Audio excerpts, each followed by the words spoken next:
नमस्कार और आदाब मेरे दोस्तों, आपके दोस्त और रहनुमा इरफान की तरफ से एक बार फिर आपके अपने चैनल एस्ट्रो एस्योरेंस के साथ। खाली घरों के बारे में बहुत सारे सवाल पूछे जाते हैं और लोग हैरान रह जाते हैं कि क्या एक खाली घर बदकिस्मती या बुरी तकदीर लाता है। और खाली घर से जुड़े ज्यादातर सवाल 10वें घर से ही ताल्लुक रखते हैं, क्योंकि 10वां घर कर्म या काम या करियर का घर माना जाता है और इसलिए बहुत सारे लोग जिनके 10वें घर में कोई ग्रह नहीं होता, वो पूछते हैं कि मेरे 10वें घर में कोई ग्रह नहीं है तो मेरे करियर के मामले में क्या नतीजे होंगे, और क्या इसका मतलब ये है कि मैं अपनी जिंदगी में कभी कामयाबी का मजा नहीं ले पाऊंगा क्योंकि मेरा 10वां घर खाली है, या फिर क्या मेरी जिंदगी मुश्किलों से भरी रहेगी क्योंकि मेरा 10वां घर खाली और किसी ग्रह से महरूम है। तो ये वीडियो 10वें घर के बारे में है और इस बात के बारे में कि क्या खाली घर का मतलब कोई बदनसीबी है या फिर उस खास घर के फल नहीं मिलते। सबसे पहले तो मैं साफ साफ कह दूं कि मैं खुद एक खाली घर को बेहतरीन घर समझता हूं, बशर्ते उसका मालिक अच्छी जगह बैठा हो। मैं एक खाली घर को उस घर के लिए अच्छी चीज क्यों समझता हूं? सीधी सी वजह है, अगर मेरे घर में लोग रहेंगे तो मुझे उनकी तरह तरह की खिदमत करनी पड़ेगी, मुझे उन्हें पानी देना पड़ेगा, बिजली देनी पड़ेगी, तो मेरा घर हमेशा किसी न किसी एक्टिविटी से एक्टिवेटेड रहेगा, क्योंकि घर में कोई न कोई मौजूद है, चाहे वो मैं खुद हूं या कोई और। जब किसी घर में एक ग्रह बैठा होता है तो हर बार उस ग्रह की दशा या अंतर्दशा आने पर वो घर एक्टिवेट हो जाता है। एक घर में जितने ज्यादा ग्रह होंगे उतनी ही ज्यादा बार वो घर एक्टिवेट होगा, क्योंकि ग्रह की दशा या ग्रहों की अंतर्दशा एक के बाद एक ग्रह को एक्टिवेट करती रहती है, घर को एक्टिवेट करती रहती है। अब एक घर का एक्टिवेट होना क्या मायने रखता है? इसका मतलब है उस घर के कुछ नतीजों के इर्द गिर्द कुछ हरकत। अगर कोई शुभ ग्रह उस घर में बैठा है, लेकिन अगर वो कमजोर है, वो अस्त है, या फिर वो किसी पापी ग्रह की दृष्टि में है, या फिर वो किसी पापी ग्रह के साथ युति में है, तो उस शुभ ग्रह की ताकत कम हो जाती है। तो अपनी दशा या अंतर्दशा में वो कुछ फायदे तो ला सकता है, लेकिन वो चुनौतियां भी ला सकता है। हालांकि अगर उस घर में ज्यादा पापी ग्रह बैठे हैं या फिर एक भी पापी ग्रह बैठा है, तो जब उस पापी ग्रह की दशा आती है और हर बार उसकी अंतर्दशा आती है तो कुछ चुनौतियां, कुछ रुकावटें सामने आती हैं करियर में। इसलिए किसी भी घर में, खास तौर पर 10वें घर में, कोई ग्रह न होना ही बेहतर है, क्योंकि तब आपका करियर या काम बार बार एक्टिवेट होता है और वो उथल पुथल, रुकावटें, नुकसान, तब्दीलियां ला सकता है। और हमें अपनी नौकरियों में बार बार की तब्दीलियां पसंद नहीं है, हमें अपनी भूमिका में बार बार बदलाव पसंद नहीं है, हमें अपनी नौकरी में उतार चढ़ाव पसंद नहीं है, हमें अपनी नौकरियों में ज्यादा स्थिरता, ज्यादा स्थायित्व चाहिए, हमें एक स्थायी आमदनी चाहिए, सुरक्षा चाहिए, ताकि हमारा दिमाग शांत रहे और हम काम पर और उन प्रोजेक्ट्स पर ध्यान लगा सकें जो हमारे पास हैं, ताकि लंबे वक्त में हम संगठन के लिए ज्यादा असरदार और ज्यादा फलदायक बन सकें। इसलिए हमें अपने करियर और अपने काम की जगह में आसान बदलाव या बार बार के बदलाव या अचानक बदलाव या उतार चढ़ाव पसंद नहीं है। और इसलिए 10वें घर में कोई ग्रह न होना ही बेहतर है, बशर्ते 10वें घर का मालिक अच्छी जगह बैठा हो। अब इसका क्या मतलब हुआ? अब अगर 10वें घर का मालिक मिसाल के तौर पर किसी भी घर में चला जाए, लेकिन अगर वो नीच का हो जाए, तो जाहिर है कि एक चुनौती पैदा होगी। मिसाल के तौर पर अगर आपका चंद्रमा 10वें घर का मालिक है लेकिन वो अपने नीच राशि वृश्चिक में चला जाता है, तो जाहिर है इसका मतलब ये है कि जातक को तब चुनौतियों का सामना करना पड़ेगा, खास तौर पर क्योंकि चंद्रमा दूसरे घर में वृश्चिक में जाता है, वृश्चिक जो उसकी नीच राशि है। तो जाहिर है एक शख्स जिसके 10वें घर का मालिक हिल गया है और एक नीच राशि में जा रहा है, वो भी आमदनी और बचत के दूसरे घर में, तो चुनौतियां तो आनी ही है। और हम उसकी जिंदगी में करियर और आमदनी दोनों से जुड़ी ऐसी चुनौतियां नहीं चाहते।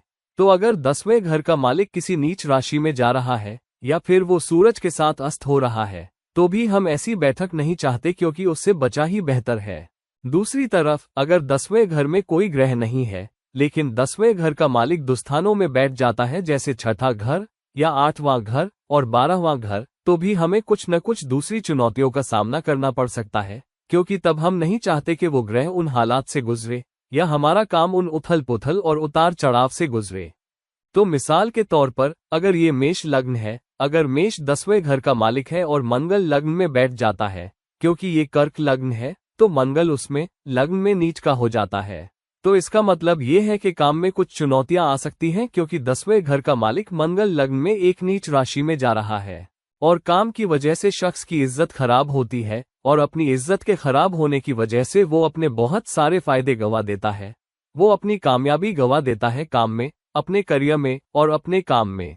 और ये एक मुश्किल पहलू है। तो इसका मतलब ये है कि सिर्फ दुस्थानों में ही नहीं, बल्कि लग्न के दूसरे घर में भी, जो ज्यादा बेहतर घर है, 10वें घर के मालिक का इन घरों में भी जाना, दुस्थानों की तरफ भी नीच और अस्त होकर, तो फिर मुश्किल है। अगर 10वें घर का मालिक छठे घर में चला जाए तो आपको जाहिर तौर पर दुश्मनों से चुनौतियां मिलेंगी, आपको मुकाबले का सामना करना पड़ेगा। आपको हमेशा किसी दूसरे शख्स का सामना करना पड़ेगा जो आपको पीछे से खींचने के लिए काम कर रहा होगा।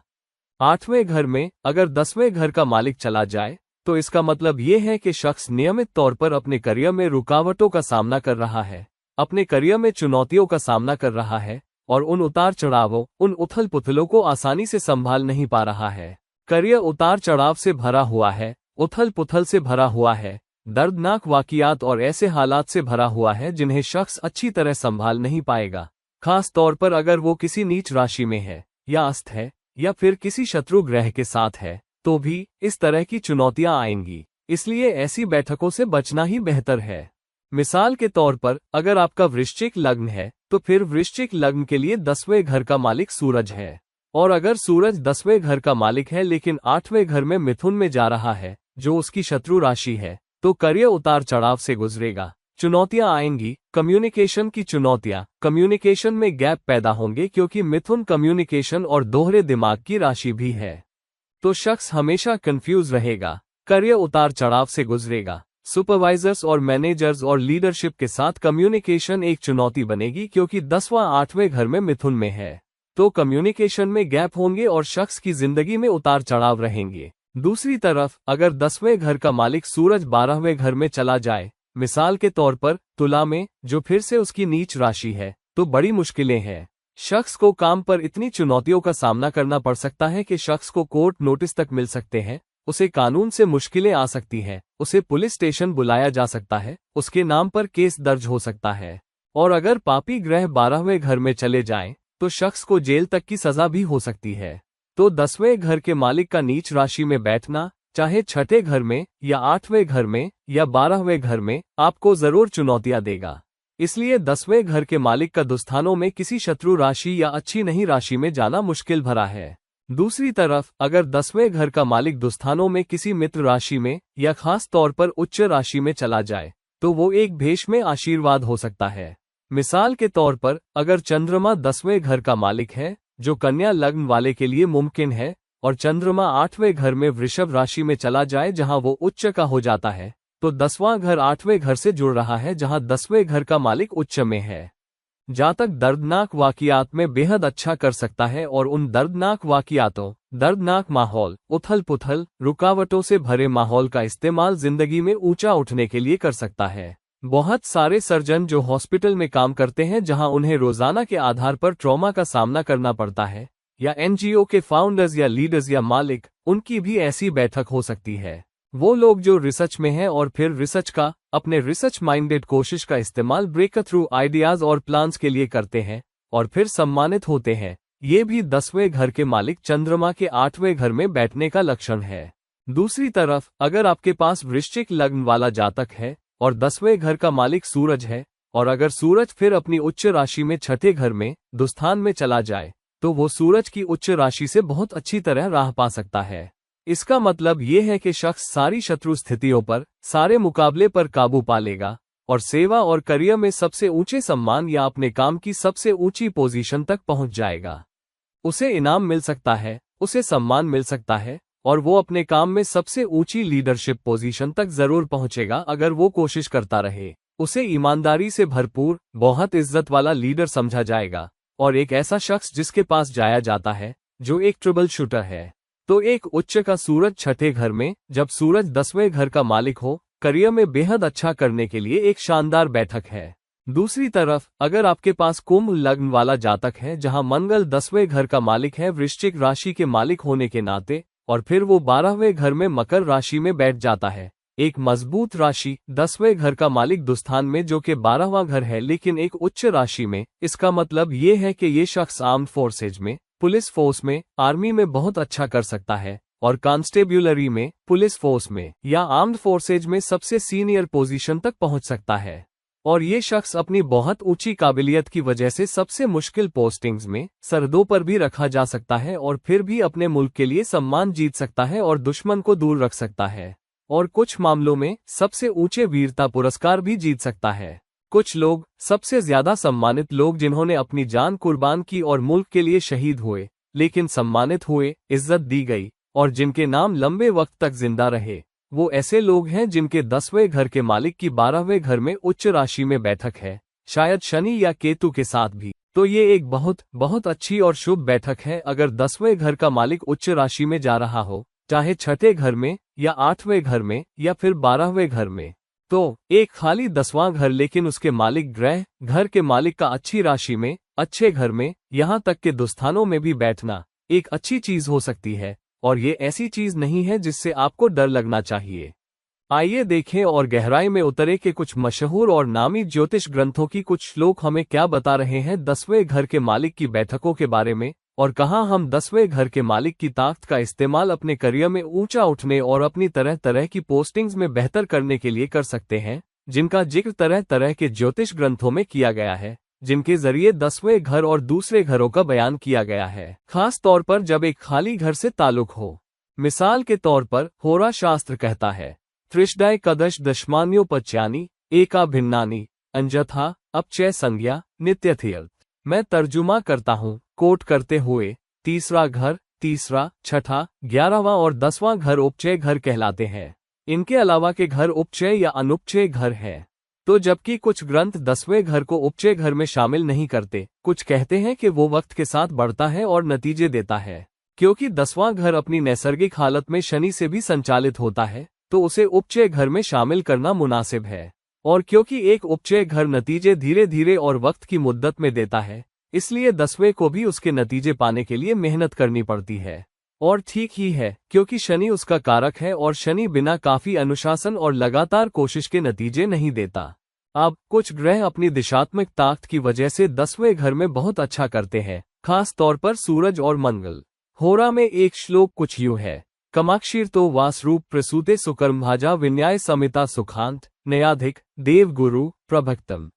मैं तर्जुमा करता हूँ, कोट करते हुए, 10वें घर में सूरज वाला शख्स अच्छे काम करेगा, विनम्र होगा, उसके बड़े दोस्त होंगे, किस्मत वाला होगा, तेजस्वी होगा, बहुत बुद्धिमान या अच्छे तरीकों वाला होगा और खुदा और गुरुओं का भक्त होगा। अनकोट।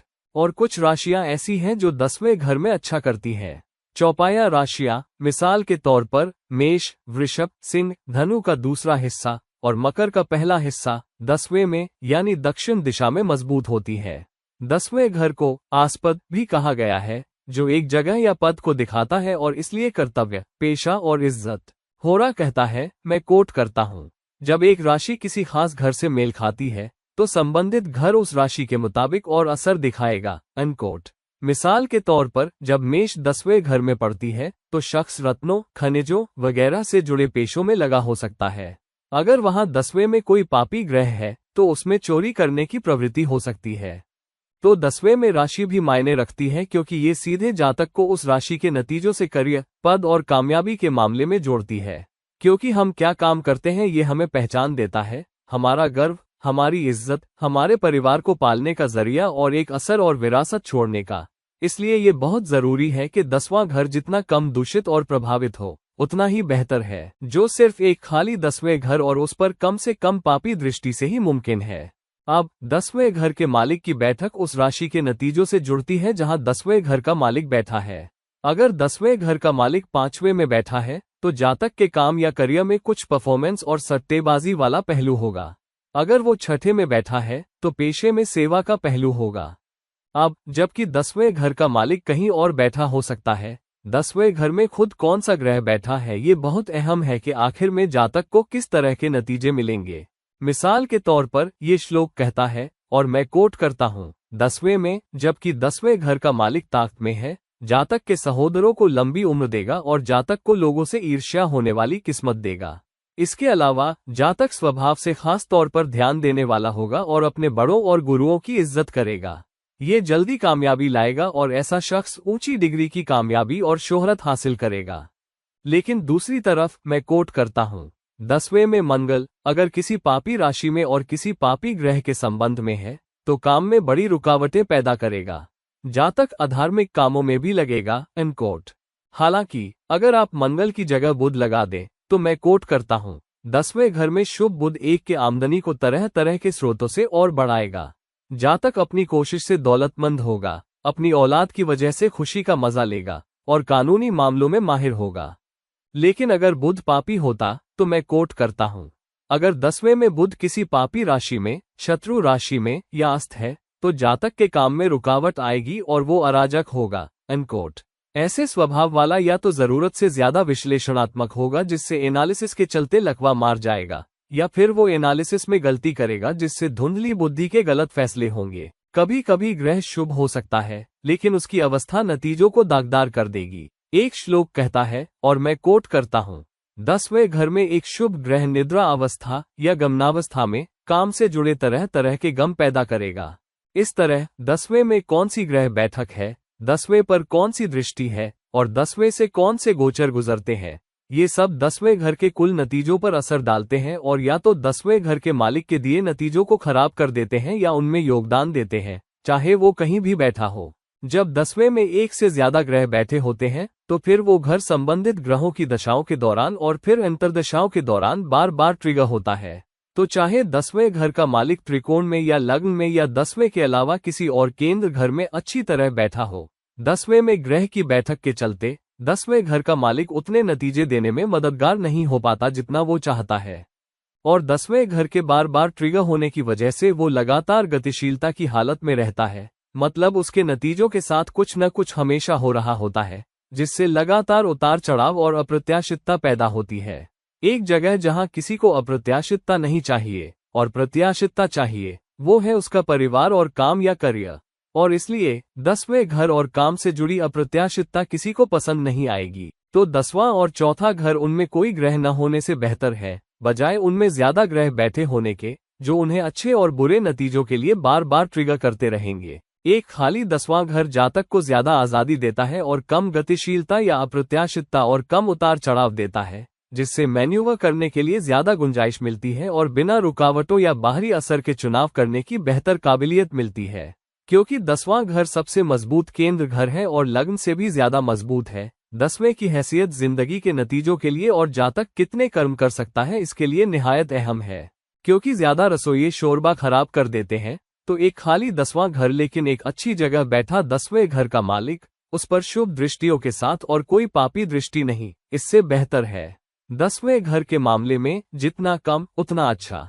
तो दोस्तों, अब जब हमने देख लिया है कि 10वें घर के मालिक का खुद से अलग घर में बैठना, जिसका मतलब है कि 10वां घर खाली है, फिर भी आपको सम्मान दिला सकता है, फिर भी आपको अच्छे नतीजे दे सकता है और फिर भी आपको शानदार मौके दे सकता है, तो मेहरबानी करके गहराई में उतरें और देखें कि आपका 10वें घर का मालिक कहाँ बैठा है, वो आपको क्या सहयोग दे रहा है, वो आपको क्या मुमकिनात दे रहा है, और उसका इस्तेमाल अपनी जिंदगी में, अपने करियर में बेहतर फायदों के लिए करें। प्लीज इस वीडियो को लाइक करें, प्लीज इस वीडियो को शेयर करें और प्लीज बेल आइकन दबाएं ताकि आपको पता चले जब मेरा नया वीडियो आ रहा हो। अगर आप मुझसे पर्सनल एनालिसिस चाहते हैं तो मेहरबानी करके डिस्क्रिप्शन बॉक्स में नीचे दिए गए लिंक्स पर मुझसे संपर्क करें। जब तक हम फिर किसी और वक्त न मिलें, ये रहा आपका दोस्त और रहनुमा इरफान, साइनिंग ऑफ। चाओ।